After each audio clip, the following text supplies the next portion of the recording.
जरा सोचो, अगर एक शाओलिन मॉन्क एक आम स्कूल में पढ़ने लगे, क्या हालत होगी बाकी बच्चों की। कुछ ऐसा ही होता है हमारी आज की कहानी में। कहानी की शुरुआत होती है ली नाम के एक लड़के से, जो एक शाओलिन गुरुकुल में कुंफू सीखता था। वो जन्म से ही यहाँ पर ट्रेनिंग ले रहा था। एक दिन ली गुरुकुल के मंदिर में गया और माफी मांगी, क्योंकि अब जो वो करने वाला है वो शायद सही नहीं होगा। उसी वक्त एक योद्धा ने साइड से उस पर हमला कर दिया। अचानक हमले से ली चौंक गया, लेकिन उसने जैसे तैसे वार का सामना किया। योद्धा ने उसे दीवार पर फेंक दिया, लेकिन ली कूदकर वापस आ गया। उसने हवा में ही योद्धा के सीने पर वार किए और कुछ ही पलों में उसे हरा दिया। इसके बाद बारी आई एक तलवारबाज योद्धा की। ली ने उसे भी अपनी काबिलियत से धूल चटा दी। इसके बाद वो तीसरे योद्धा की ओर बढ़ा। हालांकि वो योद्धा ध्यान में बैठा था, लेकिन फिर भी ली के आने की आहट सुनकर उसने अपनी माला शीशे में दे मारी, जिससे ली की आंखें चौंधिया गई। अगले ही पल में उसने ली को उठाकर जमीन पर पटक दिया। योद्धा बस जीतने ही वाला था कि ली फिसल कर बच गया और फिर दोनों में जबरदस्त लड़ाई शुरू हो गई।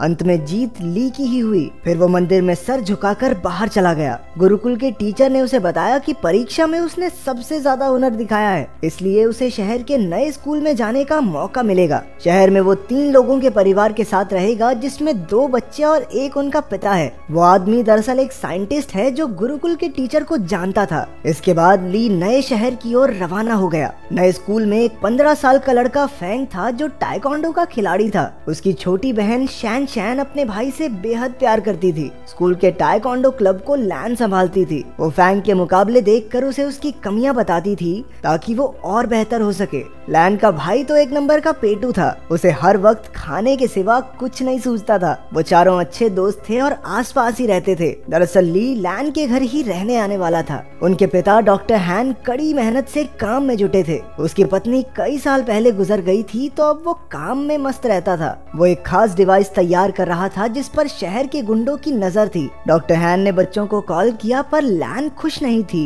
क्योंकि उसके पिता कभी घर ही नहीं आते थे। डॉक्टर हैन ने जल्द ही आने का वादा किया और उन्हें एक तोहफा खोलने को कहा, जो उसने घर पर भिजवाया था। असल में उस डब्बे में वही डिवाइस था जो वो गुंडे चुराना चाहते थे। तभी ली ने दरवाजा खटखटाया और लैन उसे अंदर ले आई। वो उसे उसका कमरा दिखाने ले गई और उधर उसके पिता को गुंडों ने बंदी बना लिया। उस गैंग के लीडर लैरी ने डॉक्टर हैन को धमकाकर उससे वो डिवाइस मांगा। डॉक्टर हैन ने कहा कि ऐसा तो कोई डिवाइस है ही नहीं। उसने बताया कि वो तो एआई टेक्नोलॉजी पर काम कर रहा है, जिससे कि उसके बच्चे अपनी माँ की आवाज वाले रोबोट से बात कर सकें। लेकिन लैरी को उस पर विश्वास नहीं हुआ। उसने सीसीटीवी फुटेज से पता लगाया कि वो डिवाइस तो डॉक्टर हैन के घर जा चुका है। फिर लैरी के 2 चेलों ने आगे बढ़कर डिवाइस चुरा कर लाने का जिम्मा ले लिया। स्लॉपी और फिस्ट काफी खुश थे, क्योंकि गुंडे बनने के बाद ये उनका पहला मिशन था। उन दोनों ने अजीबोगरीब कपड़ों से भेष बदला और लैन के घर के बाहर जाकर खड़े हो गए। उनमें से एक ने रात को अंदर घुसने का फैसला किया, लेकिन फिर दूसरा कहने लगा कि बच्चों ने स्कूल चले ही जाना है,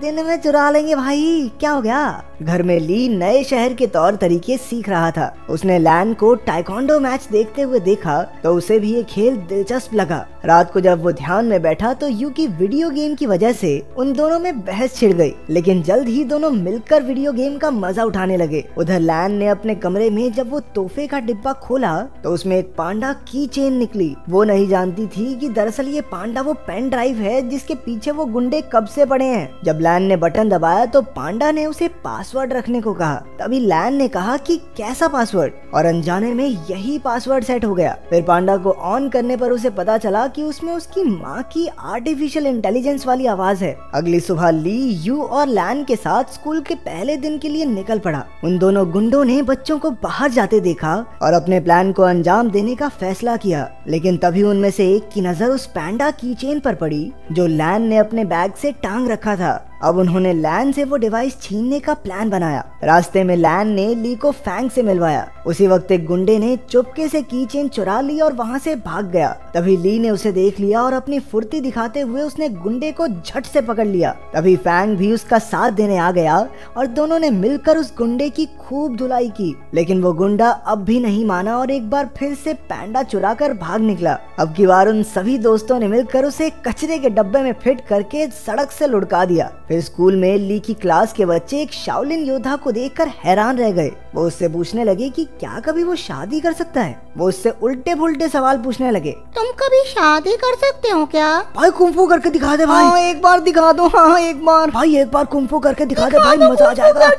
आखिरकार टीचर ने उन्हें शांत करके कहा कि ये सब खेलने के पीरियड में करना। खेलने के पीरियड में उनके कोच ने बताया कि अगले महीने उनकी चुस्ती फुर्ती की जांच होगी और जो कोई इसमें पास नहीं होगा वो अगली क्लास में नहीं जा सकता। ये सुनते ही यू की हालत पतली हो गई क्योंकि वो बहुत मोटा था। भगवान जानता है भाई साहब कितनी मुश्किल से चलते थे। फिर कोच ने सबसे 100 मीटर की दौड़ लगवाई। ली ने तो समय से पहले ही 2 चक्कर पूरे कर लिए, जबकि बाकी बच्चे अभी पहले चक्कर में ही थे। इसके बाद उन्हें पुशअप्स करने के लिए कहा गया, जिसमें अपना ली पहले से ही माहिर था। उसने 100 से भी ज्यादा पुशअप्स किए और बाकी बच्चों से तो 2 भी नहीं हुए। बाद में तो उसने एक हाथ से पुशअप्स करने शुरू कर दिए। उसकी काबिलियत देखकर सभी बच्चे कूदने लगे। फिर बारी आई ऊंची छलांग लगाने की। ये तो ली के बाएं हाथ का खेल था। बेचारा यू तो मुंह के बल नीचे गिर पड़ा। वहाँ डॉक्टर हान की लैब में लैरी ने उन्हें कुर्सी से बांध रखा था और उसे गोल्फ बॉल से पीट पीट कर परेशान कर रहा था। रात को वो दोनों गुंडे मौका देखकर लैन के घर में घुस आए।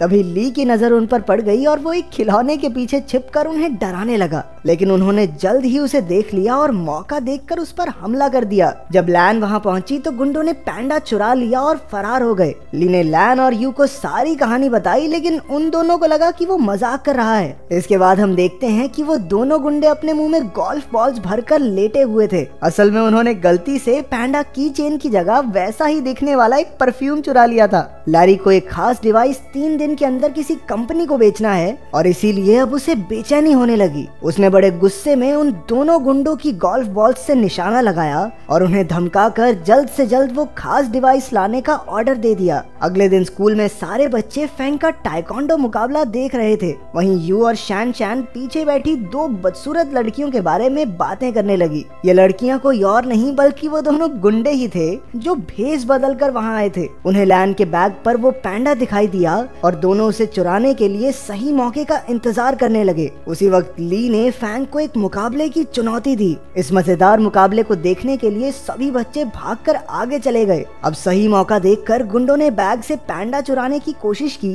लेकिन इस चक्कर में उनके नकली बाल वहीं फंस गए। उधर मुकाबले में फैंग और ली में जबरदस्त टक्कर हो रही थी। दोनों ही एक दूसरे पर भारी पड़ रहे थे। आखिरकार दोनों ने एक दूसरे को ना मारने का फैसला किया और मुकाबला खत्म हुआ। उसी वक्त सबने पीछे मुड़कर उन दोनों गुंडों को पहचान लिया। बच्चों ने मिलकर उन पर हमला बोल दिया, लेकिन इस बार वो एक बच्ची को मारने की धमकी देकर पैंडा डिवाइस लेकर भाग गए। फिर बच्चे मिलकर प्रिंसिपल के पास गए और पुलिस को बुलाकर सारा माजरा समझाया। वहीं ली खुद को इस सब का जिम्मेदार समझ रहा था, क्योंकि अगर उसने फैंग को चुनौती नहीं दी होती तो लैन अपने बैग से दूर ही न जाती। लेकिन बाकी बच्चों ने उसे दिलासा दिया कि ऐसा नहीं सोचना चाहिए। आखिरकार लैरी के हाथ वो डिवाइस लग गया और उसके जरिए उसने कंप्यूटर पर एक प्रोग्राम चलाया, लेकिन उसे इस्तेमाल करने के लिए पासवर्ड की जरूरत थी ये वो नहीं जानता था। उसने कुछ प्रोग्रामर्स को बुलाकर लॉक खोलने के लिए कहा, लेकिन पूरा दिन बीतने पर भी कुछ हाथ नहीं लगा। अब लैरी के गुस्से की सभी हदें पार हो गई थी। तभी उसने डॉक्टर हैन के फोन पर उसकी बेटी का मैसेज देखा। लैन चाहती थी कि उसके पिता उसके जन्मदिन के लिए कल घर आ जाएं।